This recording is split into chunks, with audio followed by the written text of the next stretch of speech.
Sir కూడా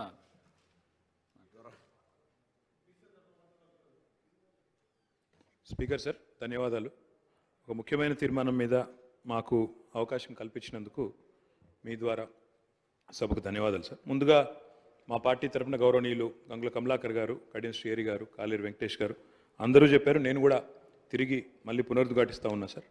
ఈ తీర్మానాన్ని పూర్తి స్థాయిలో మా పార్టీ పరంగా పూర్తి స్థాయిలో మనస్ఫూర్తిగా దీన్ని ఆహ్వానిస్తున్నాము, స్వాగతిస్తున్నాము. ప్రభుత్వానికి అభినందనలు కూడా హృదయపూర్వకంగా తెలియజేస్తున్నాం సార్.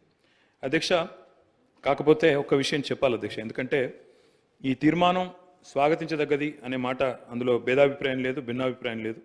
మా నాయకులు, ప్రతిపక్ష నాయకులు, గౌరవ పెద్దలు, తెలంగాణ తొలి ముఖ్యమంత్రి కేసీఆర్ గారు ఈరోజు కాదు అధ్యక్ష, 2004 డిసెంబర్ 17 నాడు ఆనాడు UPA 1 గవర్నమెంట్లో కేంద్ర మంత్రిగా ఆనాడు వారు ఇక్కడ మన రాష్ట్రంలో ఆనాడు ఉమ్మడి ఆంధ్రప్రదేశ్ రాష్ట్రంలో ఉండే బలహీన వర్గాల సంక్షేమం కోసం పోరాడే ఆర్ కృష్ణయ్య గారు, వకులాభరణం కృష్ణమోహన్ రావు గారు ఇట్లాంటి పెద్దలందరినీ కూడా తీసుకొని ఆనాటి అప్పటి ప్రధానమంత్రి గౌరవనీయులు మన్మోహన్ సింగ్ గారు అపాయింట్మెంటు వారు కోరినారు సార్. ఎందుకంటే బలహీన వర్గాల సమస్యల మీద మాట్లాడాలి, సమయం ఇవ్వండి అని కోరితే ప్రధానమంత్రి గారు ఒక 5 నిమిషాలు సరిపోతుందని అడిగినారు.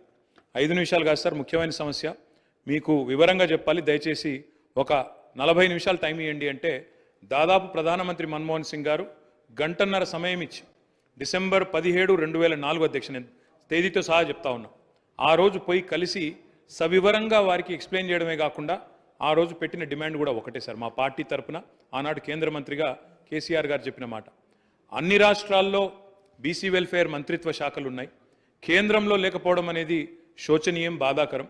కాబట్టి ఓబీసీ వెల్ఫేర్ మినిస్ట్రీ ఖచ్చితంగా పెట్టండి ఆనాడు ఒక సహచర మంత్రిగా ఆ రోజు కేసీఆర్ గారు ప్రధానమంత్రి గారిని ఇక్కడ నుంచి మొత్తం సోదరులందరినీ కూడా తీసుకొని పోయి ఆ రోజు డిమాండ్ చేసిన విషయాన్ని కూడా నేను గుర్తు చేస్తా ఉన్నా అధ్యక్ష. ఆ రోజు డిమాండ్ చేయడమే కాదు, ముఖ్యమంత్రిగా ఆనాడు తెలంగాణలో 2014 తర్వాత ఒకసారి కాదు అధ్యక్ష, 2 సార్లు తీర్మానాలు కూడా చేసి పంపించినాము.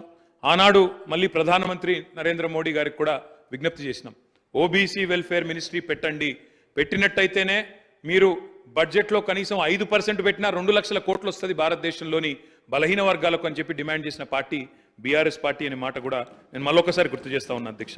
అధ్యక్ష, ఈ తీర్మానాన్ని స్వాగతిస్తూనే కేవలం 2 విషయాలు మాత్రం గౌరవ మంత్రి గారి దృష్టికి, ప్రభుత్వ దృష్టికి నేను తీసుకొని పోవాలనుకుంటున్నాను సార్. అధ్యక్ష, ఏ కార్యక్రమం చేపట్టినా ఇప్పుడే గౌరవనీయులు గంగుల కమలాకర్ గారు ఒక మంచి మాట చెప్పారు. బీహార్లో ఈ ప్రయత్నం చేసినారు, అక్కడ జనరల్ అడ్మినిస్ట్రేషన్ డిపార్ట్మెంట్ ద్వారా GAD ద్వారా అక్కడ ఈ కార్యక్రమాన్ని వారు ప్రయత్నం కూడా చేసినారు. ఆనాడు JDU కాంగ్రెస్ పొత్తులో ఉండే అనుకుంటా, అక్కడ ప్రయత్నం RJD పొత్తులో ప్రయత్నం చేసినారు. కానీ దురదృష్టవశాత్తు న్యాయపరమైన చిక్కులు రావడం వల్ల మొత్తం ప్రక్రియ ఆగిపోయింది. 500 కోట్లు బడ్జెట్లో పెట్టినప్పటికీ మొత్తం కార్యక్రమానికి విఘాతం కలిగి ఈరోజు ఎటు కాకుండా త్రిశంకు స్వర్గంలో వేలాడుతూ ఉన్నది. కాబట్టి నా విజ్ఞప్తి, మా అందరి విజ్ఞప్తి, మా పార్టీ తరఫున కూడా ప్రభుత్వానికి నేను చేసే విజ్ఞప్తి అధ్యక్ష, ఈ కార్యక్రమం ఫలవంతం కావాలి అంటే మీరు తదుపరి మీరు చెప్పిన బీసీ డిక్లరేషన్లోని ఆ అంశాలన్నీ కూడా అమలు కావాలని మనస్ఫూర్తిగా ఆశిస్తూ, ఆకాంక్షిస్తూ ఇది ఫలవంతం కావాలి అంటే ఒక పని చేయాలి అధ్యక్ష. దయచేసి శాసనసభను పొడిగించండి, ఇంకా 2 రోజులు పొడిగించండి, బిల్లు ప్రవేశపెట్టండి. చట్టబద్ధత ఉంటేనే ఈ కార్యక్రమం ఫలవంతం అవుతుంది తప్ప లేకపోతే విఫలం అవుతుంది సార్. ఇంకొక మాట కూడా సార్, ఇప్పుడు జస్టిస్ రాజేందర్ కుమార్ సచార్ గురించి కూడా గౌరవ ముఖ్యమంత్రి గారు చెప్పినారు అధ్యక్ష. జస్టిస్ రాజేందర్ కుమార్ సచార్ కమిటీ ఏర్పాటులో కూడా మా పాత్ర ఉంది, మా నాయకుడు కేసీఆర్ గారి పాత్ర ఉంది. ఆ రోజు UPAలో కేంద్ర కేబినెట్లో వారు ఉన్నప్పుడే ప్రతిపాదన కూడా తీసుకొచ్చాం. ఇప్పుడు ఎందుకు చెప్తా ఉన్నా ఈ మాట అంటే జ్యుడిషియల్ శాంక్టిటీ కానీ అధ్యక్ష, ఒక్క నిమిషం మీరు చెప్పాలి, చెప్పింది దాని మొత్తం అధ్యక్ష చెప్పండి సార్, చాలా అధ్యక్ష, ఇలాంటి తీర్మానానికి ఒకవేళ నిజంగా ఆశించిన ప్రయోజనం నెరవేరాలంటే, ఎందుకంటే నేను నిజంగా పాయల్ శంకర్ గారు మాట్లాడింది విన్నాను, కాలేరు వెంకటేష్ గారు మాట్లాడింది విన్నాను, శ్రీహరి గారు మాట్లాడింది విన్నాను, శంకరన్న మాట్లాడింది విన్నాను.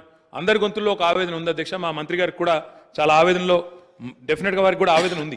ఈ సెక్షన్కి లాభం జరగాలి, ముఖ్యంగా బలహీన వర్గాలకు లాభం జరగాలి, బీసీలకు లాభం జరగాలనే ఆకాంక్ష స్పష్టంగా పార్టీలకు అతీతంగా అందరిలో ఉంది. ఉన్నప్పుడు అది ఫలవంతం కావాలంటే జ్యుడిషియల్ శాంక్టిటీ ఉండాలి, లేదా ఎందుకంటే వారే అన్నారు జస్టిస్ రాజేందర్ కుమార్ సచార్, మీరు హైకోర్టు చీఫ్ జస్టిస్ని అడిగితే మీకు ఒక సిట్టింగ్ న్యాయవాదిని ఇస్తారు, జ్యుడిషియల్ కమిషన్ వేయండి, లేదా బ్రహ్మాండంగా స్టాట్యూటరీ శాంక్షన్ కావాలి అంటే రేపు ఎల్లుండి శాసనసభను పొడిగించండి, తమరి నిర్ణయం, వెంటనే బిల్లు తీసుకొని రండి.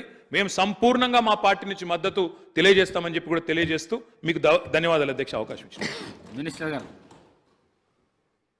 సార్, గౌరవ సభ్యులు గంగుల కమలాకర్ గారు, బీర్ల ఎలయ్య గారు, పాయల్ శంకర్ గారు, శంకరయ్య గారు, అక్బరుద్దీన్ గారు, వాకిలి శ్రీఆర్ గారు, కూనంనేని సాంబశివరావు గారు, ఆది శ్రీనివాస్ గారు, కాలేరు వెంకటేశ్వర గారు, అదేవిధంగా కేటీ రామారావు గారు మాట్లాడిన దానికి సంబంధించి ప్రప్రథమంగా ముందు ఈరోజు